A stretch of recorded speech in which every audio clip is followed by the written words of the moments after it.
Welcome to Strip Cover Look, where we squeeze the bigger picture out of literature. I'm Adrian Ford, and we're here for the, hold on, I lost track of myself, the fifth chapter in what will be about, I think, a 32-part series as we journey chapter by chapter through Fairy Tale by Stephen King, the newest Stephen King novel at the time of this recording. So what is going to happen in this video? We're going to address a couple comments, then we're going to get in So What Happened as a recap of the sort of things that happened in this chapter. Then we're going to get into a little bit of a lit crit section, and finally writing notes from this chapter.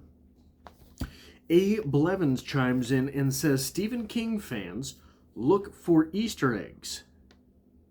Really? Is this a thing? I didn't know this. So what you're saying is I'm not particularly bright for having noticed that Halloran is in both It and The Shining. I always thought I picked up on something special, but what you're telling me is that this is a pretty common thing for Stephen King. Now, one of the problems that I have is that It is probably the newest Stephen King book with which I am particularly familiar. I have read The Dark Tower, which, as I understand it, was started in the midst of his early writing career, but not finished then.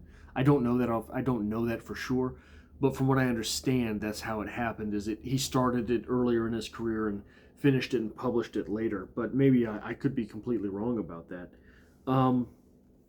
I haven't really read any new Stephen King. I haven't read...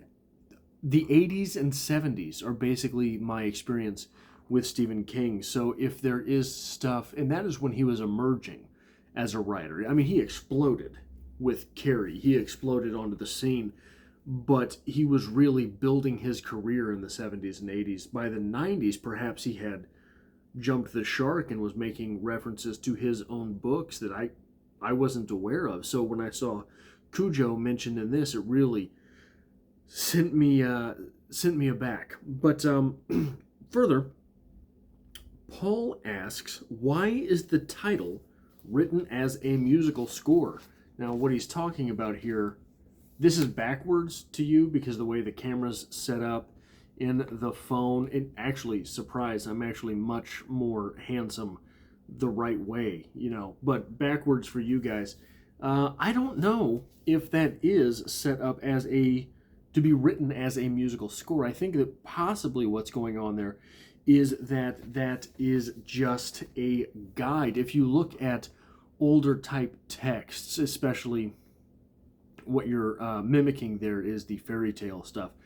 The large letter to start a chapter was very common. And sort of disparate types of print in general were much more common. So I don't know if that is the case, but I would offer the explanation that is possibly just set up to be guides. Look, you remember when you were in kindergarten and you had the letter paper, I guess it is, with the guides on it. So let's get into the chapter. So what happened?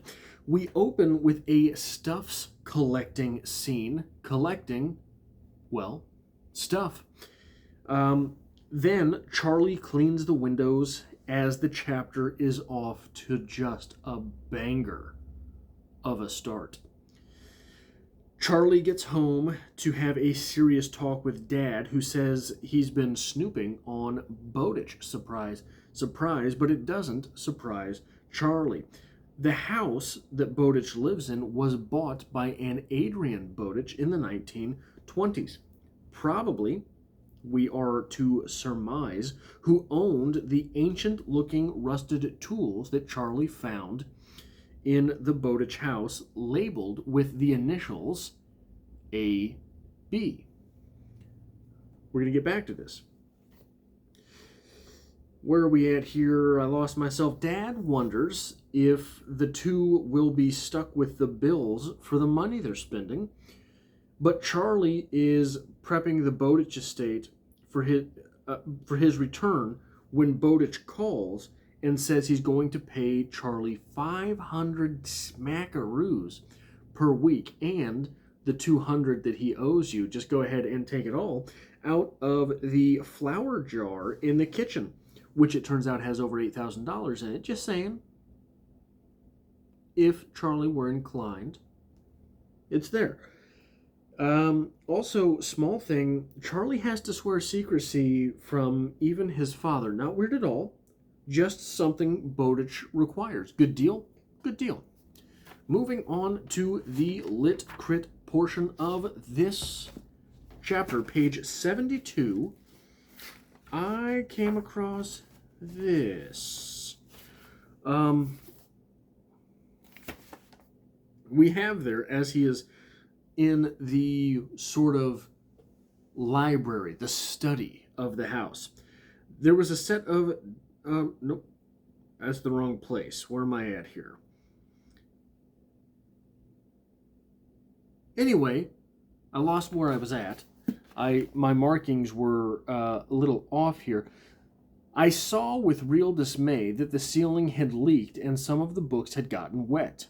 These were nice ones too, expensive looking and leather bound, not like the careless stacks in the back hall. This is an excuse to get into the attic and to go on the roof, which is, if we go here, it's an excuse to make perhaps a reference to The Shining. I lost myself, I apologize. So, the very next sentence. There was a set of Dickens, a set of Kipling, a set of Mark Twain, and a set of someone named Thackeray. Thackeray is probably William Makepeace Thackeray. There is a little reference later. I guess Thackeray would be heavy going, but The Bride Wore Black looked right up my street. The Bride Wore Black is by a guy named Coleridge, I think. I think the last name began with a C. It is not, in fact, by Thackeray, whoever the Thackeray implied is, but that sentence is set up to make it, to me, I was trying to figure out who Thackeray was when I got to that sentence. I said, okay, well, I'll just Google Thackeray, the woman, the bride in black, the bride wore black. It did not come back with any hits, but Thackeray, if it is William Makepeace Thackeray, from what I gather now, this is just through cursory Googling, was a satirist, and that makes sense for a couple reasons. Number one, it makes sense that you would find a satirist like William Makepeace Thackeray in league with Mark Twain, a satirist. But it also tells us something about Bowditch, something that I think we probably are surmising. He has a crusty sense of humor. He's a crusty old man, but he does like his laughs. The laughs that would be provided by someone like Mark Twain and presumably William Makepeace Thackeray. 73, we have this. One of the other bedrooms held a double bed that had been made up but was covered with a plastic sheet. A third was completely empty and smelled stale. If I'd been wearing hard shoes instead of my sneaks, my footfalls would have made the spooky hollow sounds in that one. This is totally normal for a guy who's very old and lives alone, and apparently has always lived alone. I'm an old guy who lives alone. I've got 6 or 7 beds, just kicking it around my studio apartment, because who doesn't collect beds? It's good to always have a couple hanging around. That is weird. It is a weird thing, and I am sure that it will not come back at all in this story. 73 also is where we get that a wooden box of what looked like carpentry tools from the time when taking pictures were new, when talking pictures were new. On one side, faded, were the initials A.B. What do we think about those initials? What do we think about the fact that his middle name is Adrian, the name of the man who bought the house in the 1920s was Adrian? We get this on 79 and 80.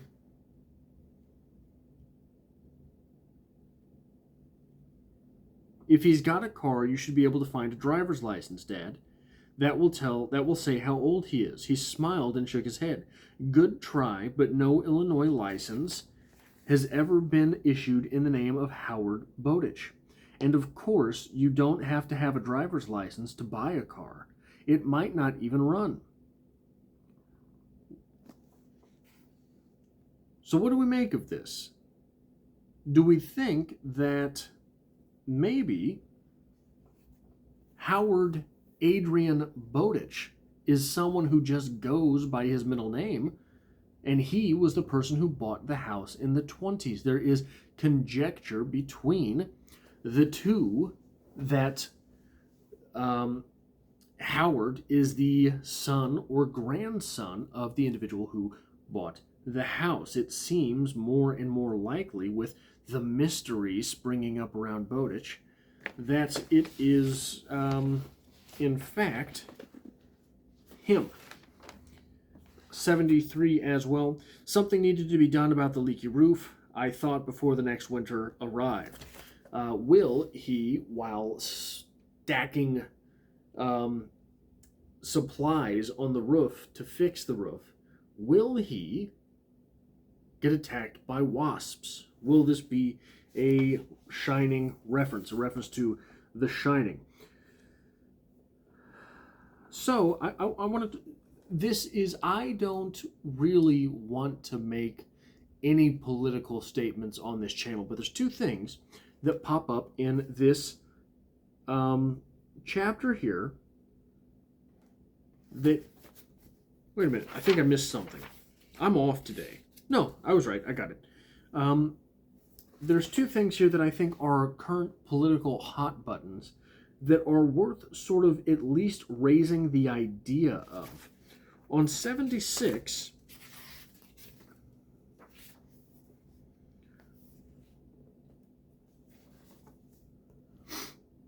we have the conversation between Charlie and his father, where he's coming home and he knows, Charlie, that Dad's going to have a serious talk because Dad breaks out the pipe for serious talks. And when they get into this, Dad asks him some probing questions about Bowditch. And then, speaking of Dad, he nodded and puffed his pipe. I talked to Lindy about this situation. I wasn't surprised. Lindy was his sponsor, and Dad was supposed to talk about the things that bothered him. Here's what I want to ask. Does that statement, that little statement there, that little thing that we're telling you, that Dad was supposed to talk to Lindy,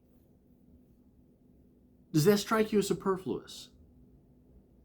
It sounds like explaining away why he had to have a conversation. Is this, and I'm not always going to make this point, so please trust me, is this a gender thing? Would we expect, if this was Mom, if Dad had died and Mom was there, and Mom said, I talked to Margaret about this, would we have to have that little aside explaining why Mom needed to talk to Margaret?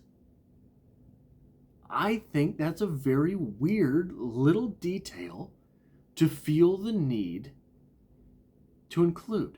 Is it because, as men,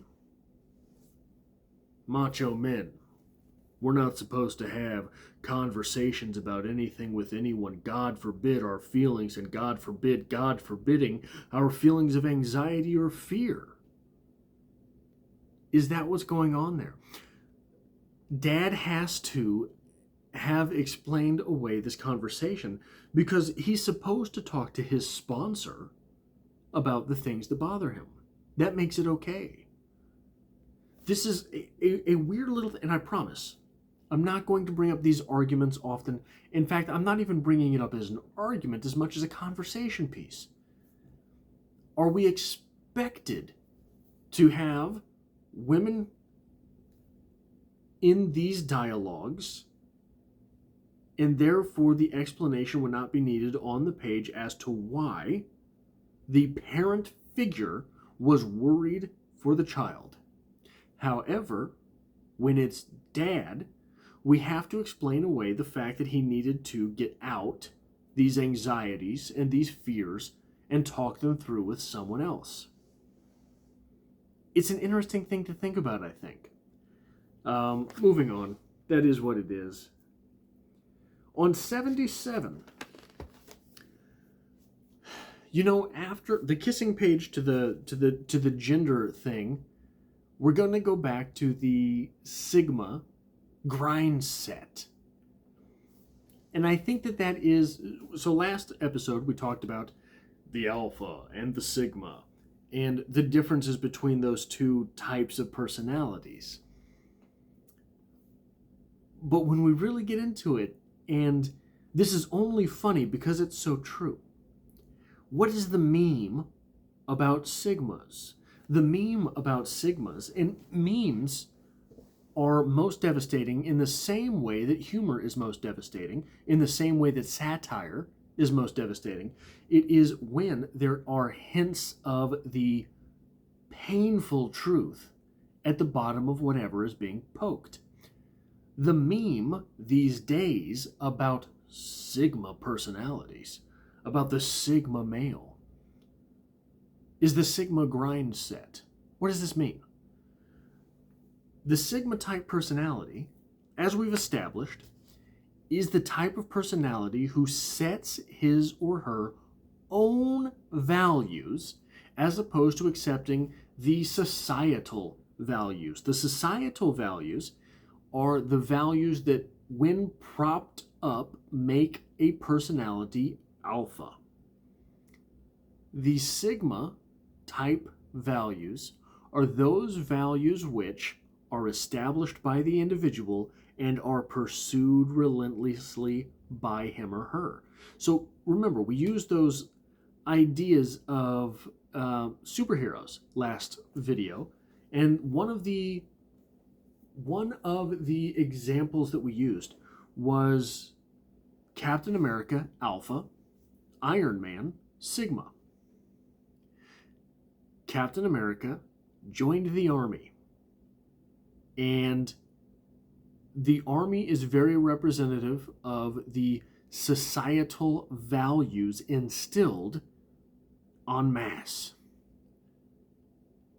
He then got to work, which is what an alpha does, at setting himself apart in the skill sets that create value, a high value individual within that organization, the army. And he's Captain America.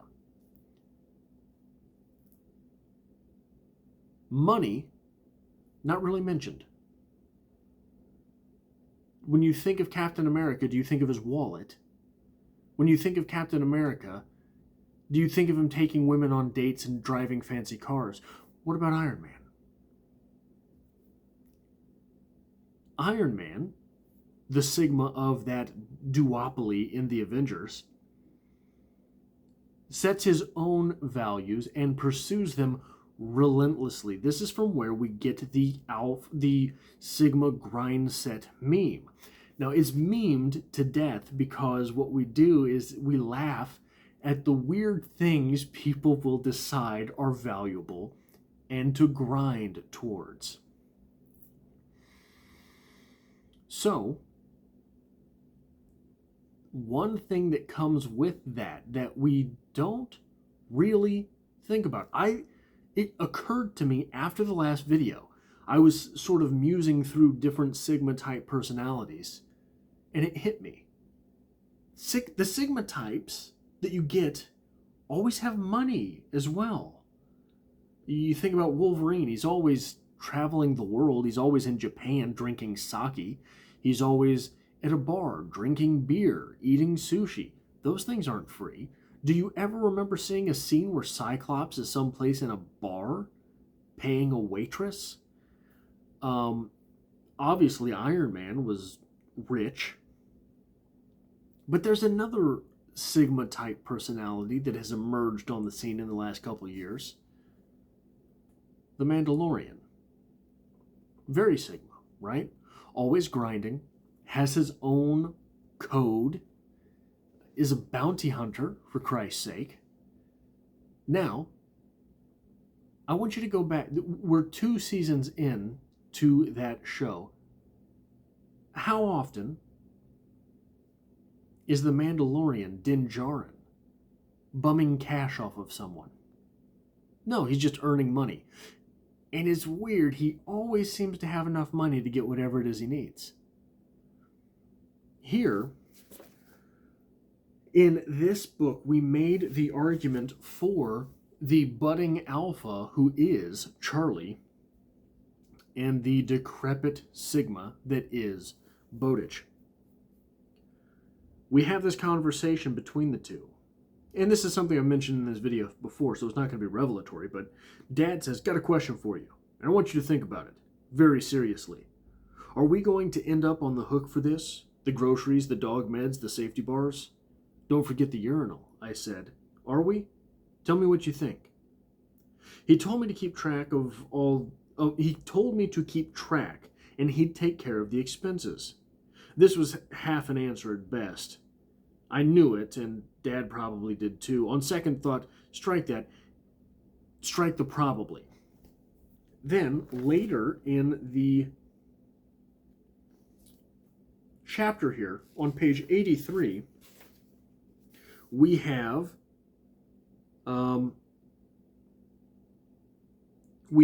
from Charlie visiting Bowditch in the hospital, or talking to him. He's talking to Bowditch. And he's talking about, can you keep a secret? Pardon me. Charlie says, I don't know. And he says, I can keep a secret unless there's a body in that shed. Something outlandish. Nothing like that. But these are big secrets. This is my own code. These are my own values. Things that society writ large probably would not value. Can you keep the secret of these values and grind sets that I have? We'll talk tomorrow. You seem like a straight arrow. You seem like the alpha type. I hope to Christ I'm right about that. We'll see. Now how much am I in the bucket for you and your father? And after this, after him asking that question, he says, now, because I'm so Sigma, because I'm such a Sigma male, I'm on that Sigma grind set. Been on that Sigma grind set since the 1900s. Bought this house you're standing in the 1920s.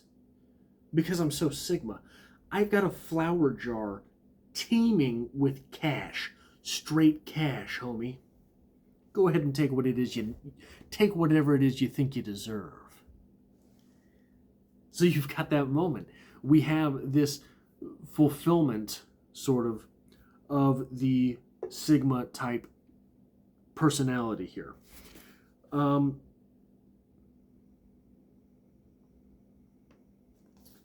this same page, 83, I've made a few remarks in this series that I'm not all that impressed so far with this book.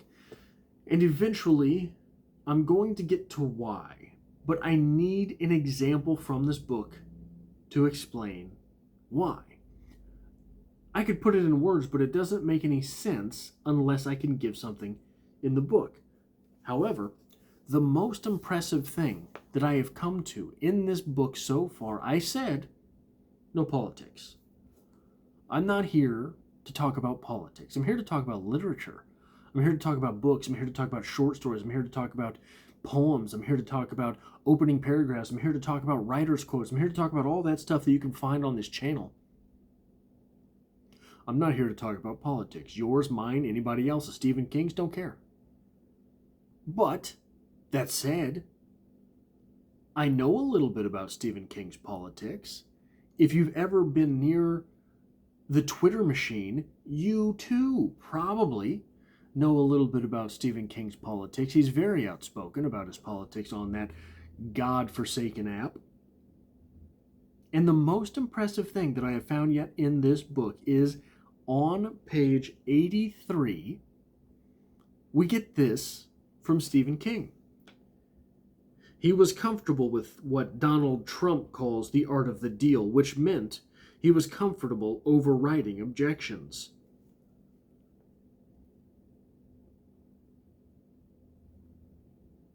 You mean to tell me Stephen King worked the name Donald Trump into his novel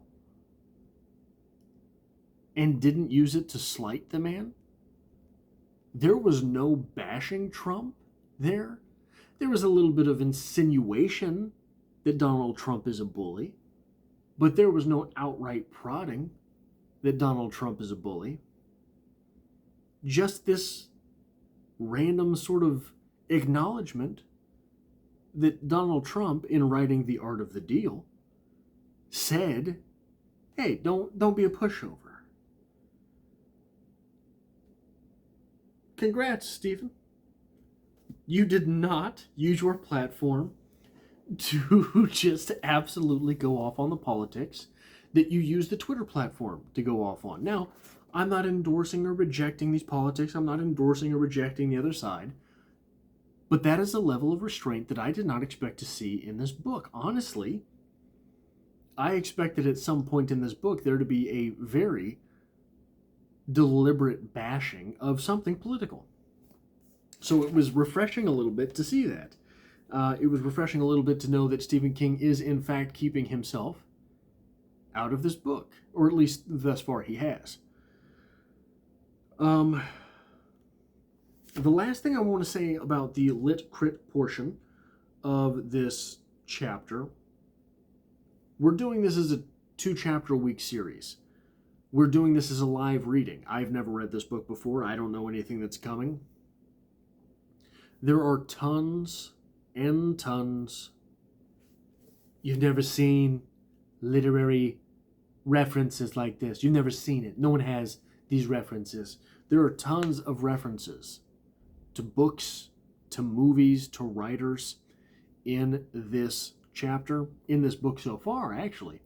But as we are doing this as a 2-part-a-week series, and I have never read the book before, I can't tell you which references right now are important.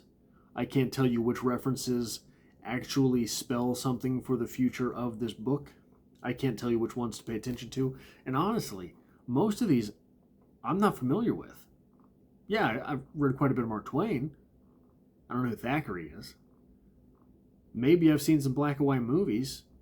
I've never seen the black and white Rear Window. But I know what it's about, but I don't know exactly how much that's going to factor into the future of this story. So I can't tell you which of these references are important. I do, however, believe that Stephen King is nuanced enough a writer and has the breadth of knowledge necessary to make references that are important to his stories. I just don't know how to explicate that at this time. Moving on to the writing notes. Now, one small thing. Going to reference a comment from Angelica. Yes, Angelica left a comment, but it was not on the previous video. I think it was 2 videos ago. About how she appreciates the writer's portion of these videos, even though I'm not the biggest fan of the writing in this book so far. But I think it's important. I should have talked about this in the comments section of the video, but I'm getting around to it now, so bear with me for a moment. I think that is important. I think it is easier to make these inferences, to make these points, to point things out when something is not exactly perfect. I have, and I do not say this with any point of pride, trust me, believe me, I have a master's degree in creative writing. In my master's program, the very first class that I took, no, look, I was prepared for the degree to be worthless.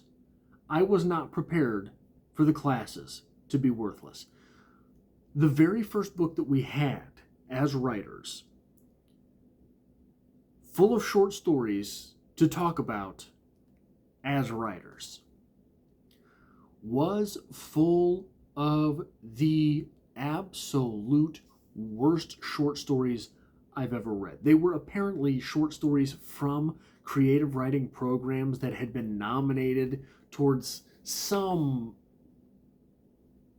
award or publication or, and they were awful. I mean, just awful. And I don't mean in the this is awful, why aren't I reading Hemingway sort of way. I mean, they didn't make any sense. I mean, there was no structure. And I don't mean like predictable, it has to follow ABC structure. I don't mean that. I mean, these stories were pulling things from everywhere and chucking them out. We're going to get to the part of the story that I'm proud of. In this class, I led a revolt. About halfway through the quarter, I said, hey, I'm not reading any more of these short stories. You can assign them. I'll read William Faulkner instead. You can keep assigning them. I'll read some Shirley Jackson. You can keep telling me to read them. I'm not doing it. Fail me.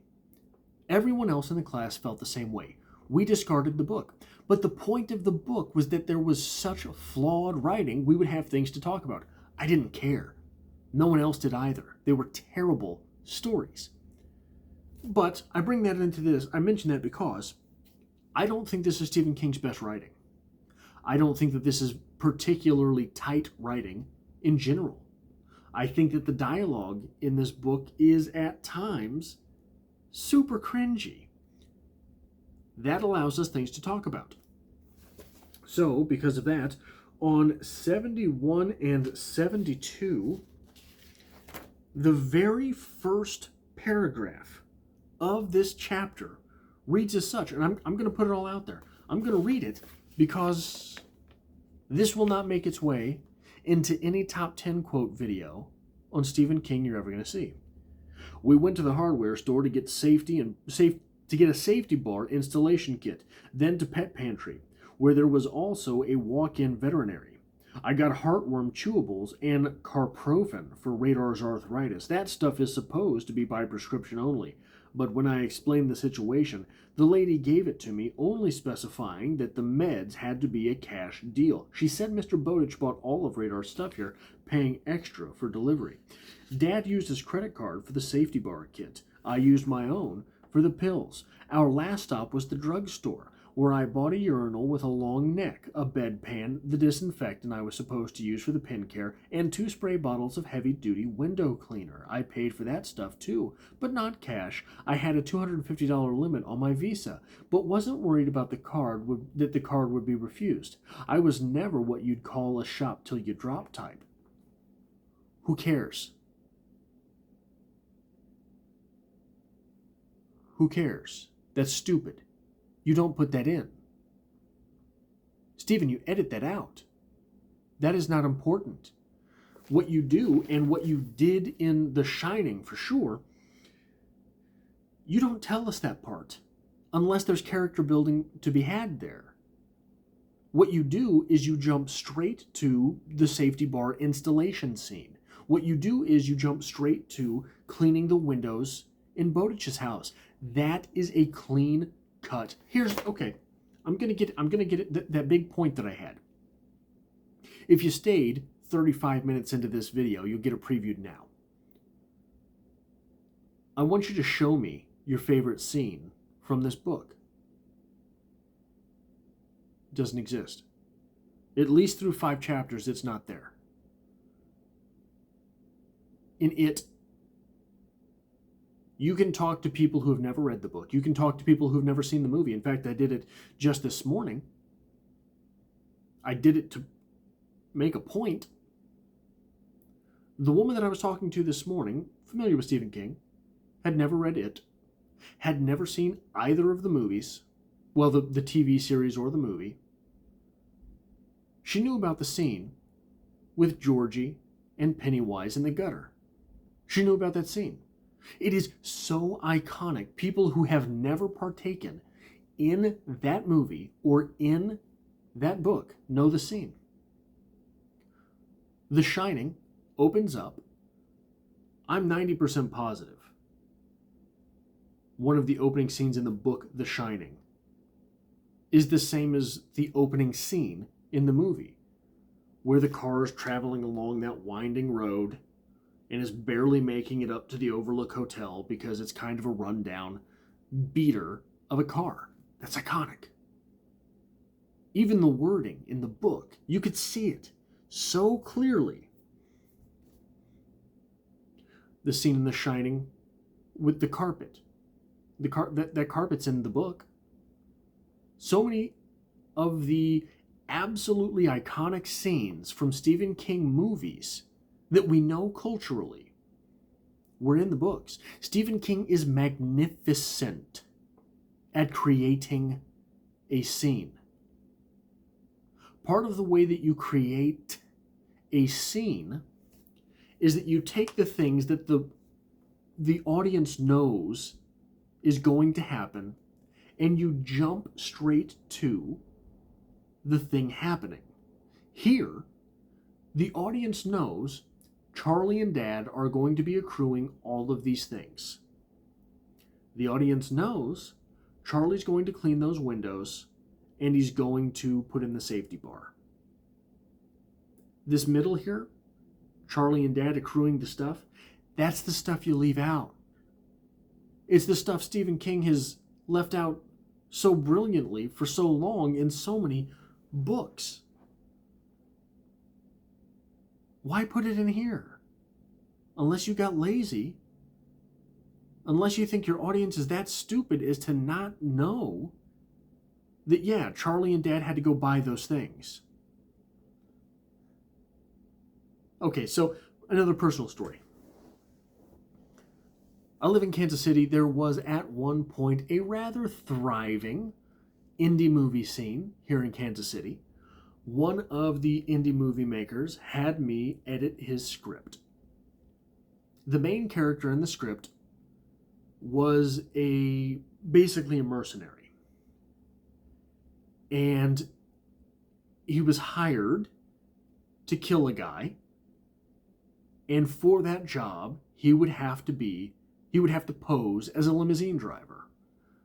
Well, one of the sort of goofy things that Hollywood does for limousine drivers is it gives them those old Irish-style hats, right? That was going to be how he had camouflaged himself, gone undercover as a limousine driver, was the hat. In his script, he wrote the scene of getting the hat. And there was a little laugh in there. I can't remember what it was. Something about him the main character interacting with the cashier at the mall. Something like, I can't remember. A little laugh. Nice little scene. When I edited his script, I took it out. It was a worthless scene. It was a nice little laugh. But there was nothing else happening. Nothing to move the story forward. He wrote back, why would I get rid of this scene? How will the audience know where the hat came from? Because they bought things before? Now, it seems silly, but that is when you were in the midst of writing something, these are the things that do not occur to you. Stephen King, in this moment, is not giving us, his audience, any credit. Any credit at all. So that's just one of those things. So what happens, you take out the scene where Charlie and Dad are buying the stuff, and you jump straight from Charlie saying he wants to do this to Charlie doing it, and you create a more powerful scene without giving us the guff. You create a scene that will be automatically interjected with us knowing that Charlie is the type of individual who's going to do these things. You create a scene whereby you can build the tension of Charlie explaining to us the reasons that he felt it necessary to do these things. Because if we see the person at work, one of the points that Stephen King makes it on writing is that people love to see someone at work. He doesn't know why. He can't explain why. But people love to read about someone at work. So jump straight to the work. Anyway, moving on. On 74, we have this. Charlie's coming home with radar, and he sees his dad. His pipe was on the rail, along with a pouch of tobacco, which meant we would be having the talk after all, a serious one. There was a time when my dad smoked cigarettes. I don't remember how old I was when Mom gave him the pipe for his birthday. It wasn't a fancy Sherlock Holmes job, but I think expensive. I do remember she'd been asking him to quit the cancer sticks, and he kept promising vaguely, the way that addicts do, that he would get around to it. The pipe did the trick. First he cut down on the butts, then let them go entirely, not long before Mom crossed the goddamn bridge to get us a box of chicken. I liked the smell of the 3 sales that he got at the tobacconist downtown. But quite often there was nothing to smell because it kept going out. That might have been the part of Mom's master plan, but I never got the chance to ask her. Eventually the pipe went into the pipe rack on the mantel, at least until Mom died. Then it came out again. I never saw him with another cigarette during his drinking years, but the pipe was always with him at night while he watched those old movies, although he rarely lit it or even filled the bowl. That's a beautiful character scene. That is a beautiful characterization. Dad likes the pipe because it reminds him of Mom. Dad likes the pipe when he's talking to Charlie because it reminds him he's doing the job of both parents. That's good stuff.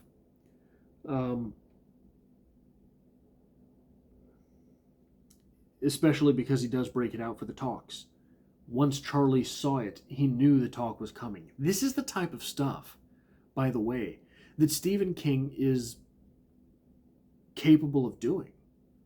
And that's why a lot of this story is sort of rubbing me the wrong way, because it's like listening to Beethoven play chopsticks. Like, maybe Stephen King's not Beethoven, but he's the Beethoven of horror. He's the Beethoven of quote-unquote genre fiction, right? Do you want to hear Beethoven play chopsticks? What for? It's like hearing Freddie Mercury sing Happy Birthday. It's like hearing Chris Cornell sing Happy Birthday. What the hell for? Why? Why? There's so many better things for you to be singing. There's so many different notes for you to be hitting. On 82, we get this, and this is a pretty lengthy one as well. Is keeping secrets in your repertoire as well as making beds and feeding my dog? This comes to us from Bowditch. I thought about my father's drinking years, his lost years. I'd needed to look after myself a lot in the time back then. And I'd been angry. Angry at my mother for dying the way she did, which was stupid because no way was it her fault. But you have to remember I was only 7 when she got killed on the goddamn bridge. I loved my father, but I was angry at him too. Angry kids get in trouble. And I had a very able enabler in Bertie Bird. Bertie and I were okay when we were with Andy Chin because Andy was kind of a Boy Scout, but when we were on our own, we got up to some fairly outrageous shit. It was stuff that could have gotten us in a lot of trouble if we'd been caught. Some of it, police-type trouble, but we never were. And my father never knew, never would, if I had my way. Did I really want to tell My dad that Bertie and I smeared dog shit on the window of our least favorite teacher's car? Just writing that down here, where I promised to tell everything, makes me cringe with shame. And that wasn't the worst of it. That's good stuff. The explanation there is all good stuff. That's not where you put it. You give us these little scenes. So the way this reads in this moment is that Stephen King got to this point where, I need Bowditch to ask him if he's good at keeping secrets. Now what can I do? Well, he had that badass little friend. Well, this is what they did when they were together. They were bad kids together. Yeah, man. And he never told anybody about any of it. That's how it reads. Why that's not where you put that is because that's how that reads. Now, how does that get done in a better fashion? You take that and you work the scenes in earlier. Maybe Dad did something that upset Charlie. We've got these scenes in here. And Charlie thinks about how really what he was doing with Bertie was to get back at Dad for this. Now, what was I doing with Bertie at the time? Well, we smeared shit all over our least favorite teacher's car. And we never told anyone. I don't want my father to ever find out about that. You sprinkle that in before, right? So when Bowditch asks him this question,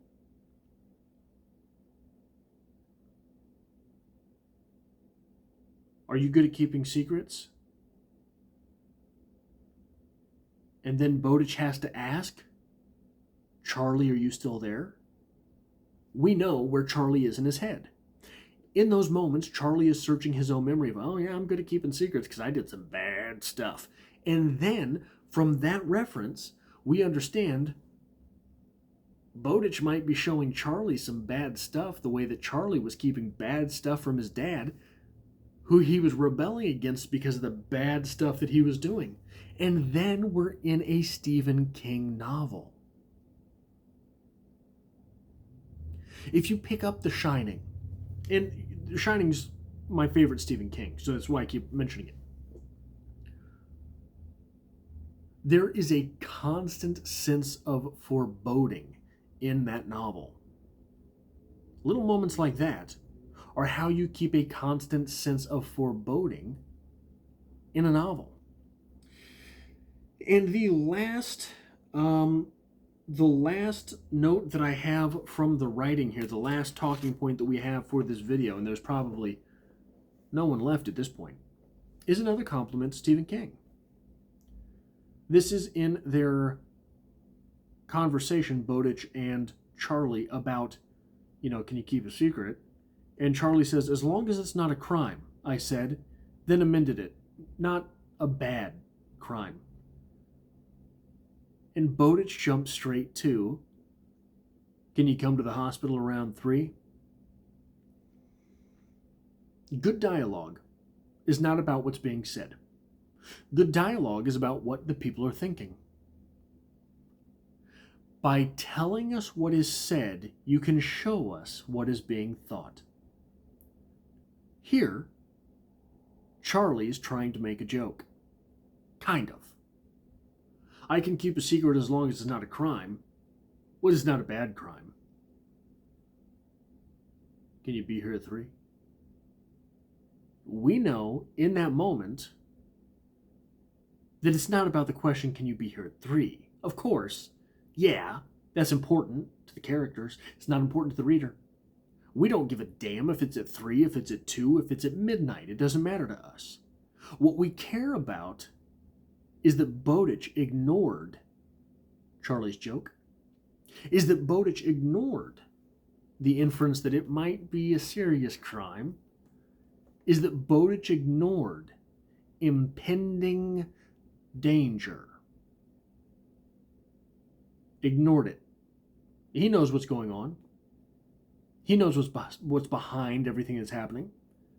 He ignores it, moves on, and gets straight to the next thing he wants.